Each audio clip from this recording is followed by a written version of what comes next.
Exercise number 5.2 का question number 19 है। इस क्वेश्चन में कह रहा है बच्चों कि सुबह राव स्टार्टेड वर्क इन 1995। 95 में वो वर्क कर रही थी और उनकी एनुअल सैलरी था 5,000 रुपीज। क्लियर बच्चों? And received an increment of 200 rupees each year.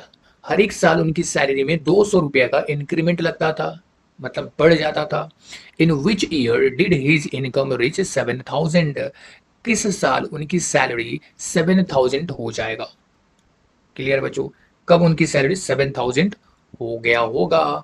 तो इसके लिए बच्चों हम लोग क्या करने वाले हैं, मान लेते हैं कि 1995 में इनकी सैलरी कितना था बच्चों? 5,000 था 1995 में। तो नेक्स्ट ईयर 96 में इनकी सैलरी में 200 रुपये का इंक्रीमेंट लग गया होगा। तो अब सैलरी कितनी होगी बच्चों? 5,200 रुपीज। 200 रुपया इंक्रीमेंट हो गया। फिर नेक्स्ट ईयर 97 में 200 रुपये का और इंक्रीमेंट लग जाएगा। तो इस बार सैलरी हो जाएगा बच्चों 5,400। क्लियर? ऐसे ये इंक्रीमेंट हर एक साल होते जाएगा और किसी साल में ये सैलरी 7,000 रुपीज हो गया होगा। हमें यही निकालना है बच्चों कि वो कौन सा साल है जिस साल में ये 7,000 हो गया होगा। ठीक है, यानी कि इस अगर सीरीज को आप देखोगे तो ये एक एपीज का सीरीज है और इस एपीज में हमें एन की वैल्यूज निकालना है। क्लियर बच्चों? एन की वैल्यूज निकाल देना है। ठीक है, तो यहाँ पे अगर देखे बच्चों तो ये 7,000 जो है ये क्या है? nth टर्म है।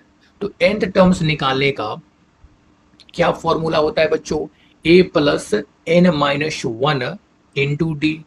अगर ये एपीज में है तो इस फॉर्मूले का हम लोग यूज करके 7,000 निकाल सकते हैं। ठीक है बच्चों, यहाँ पे nth टर्म्स है। यहाँ पे इस सीरीज में बच्चों nth टर्म्स क्या है? 7,000 रुपीज। और फर्स्ट टर्म क्या है बच्चों? ए है 5,000 रुपीज। डिफरेंस क्या है बच्चों? Common difference second term minus first term, 5,200 minus 5,000 rupees. और इसको सॉल्व करेंगे तो 200 रुपीज हो जाएगा। क्लियर बच्चों? तो ये सारे हमने निकाल लिया। अब इसको पुट कर देना है इस वाले फॉर्मूले में और यहां से हम लोग निकाल लेंगे एन की वैल्यू। क्लियर बच्चों? तो ए एन की जगह पे रखना है 7,000 nth टर्म। ये 7,000 है, एन टर्म की वैल्यू क्या? ए यानी कि फर्स्ट टर्म है बच्चों 5,000 रुपीज प्लस एन तो हमें निकालना है, एन हमें निकाल लेना है बच्चों। और डी कॉमन डिफरेंस हमारे पास है 200 रुपीज। ठीक है, अब इसको सॉल्व करेंगे। 5,000 इधर आएगा बच्चों और माइनस हो जाएगा तो बचेगा 2,000 इज इक्वल टू, यहाँ पे है एन माइनस वन इंटू 200। इसलिए बच्चों एन माइनस वन की वैल्यूज तो निकल जाएगा 2,000 है और उसमें डिवाइड हो जाएगा 200 से। तो क्या बचेगा बच्चों? 10 बचेगा। अब n माइनस वन अगर 10 है तो n की वैल्यू क्या होगा? 10 plus one is equal to 11। n की वैल्यू 11 है तो ये हो जाएगा इसका 11th टर्म आंसर। अब किस साल में पूछ रहा है तो यहाँ पे हम लोग ईयर्स भी निकाल सकते हैं बच्चों। फर्स्ट फर्स्ट ईयर्स में 5,000 सैलरी था और 11th ईयर्स में 7,000 है, यानी कि फर्स्ट से 10 ईयर्स के बाद इसकी सैलरी इतना हो गया होगा।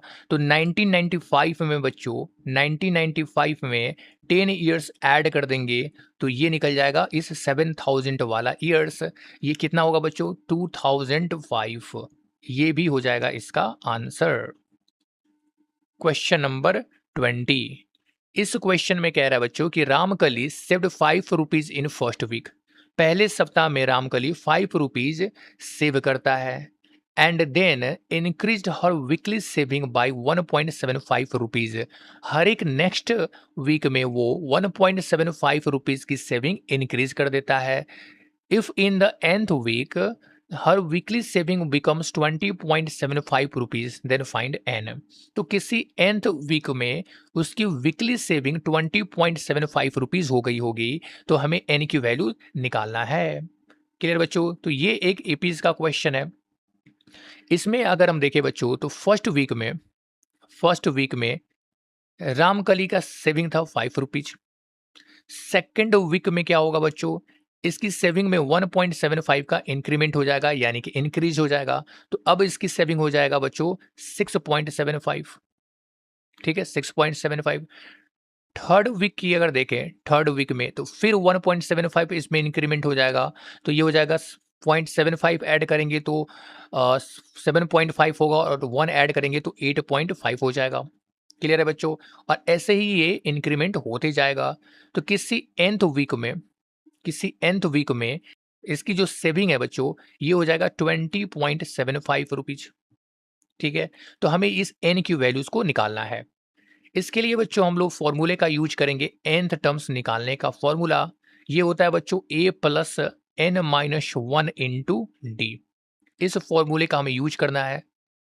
इस वाले एपीज में बच्चों a की वैल्यू है 5 फर्स्ट टर्म, और कॉमन डिफरेंस यहाँ पे है बच्चों second term minus first term करेंगे तो 6.75 माइनस 5 करेंगे तो ये हो जाएगा बच्चों 1.75। अब इन सब की वैल्यू को पुट कर देना है इस वाले फॉर्मूला में और यहाँ से nth टर्म्स हमें निकाल लेना है। तो nth टर्म्स की वैल्यू भी पता है बच्चों, लास्ट टर्म को हमें रखना है।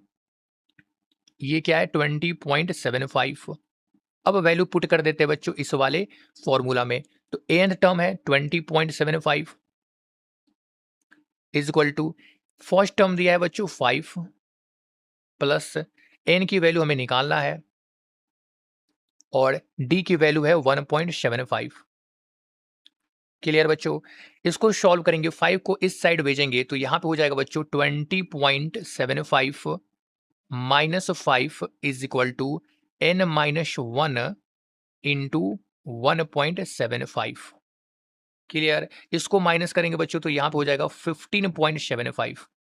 15.75 हो जाएगा n minus 1 is equal to n minus 1 into 1.75। तो बच्चों यहाँ से n माइनस 1 की वैल्यू निकल जाएगा।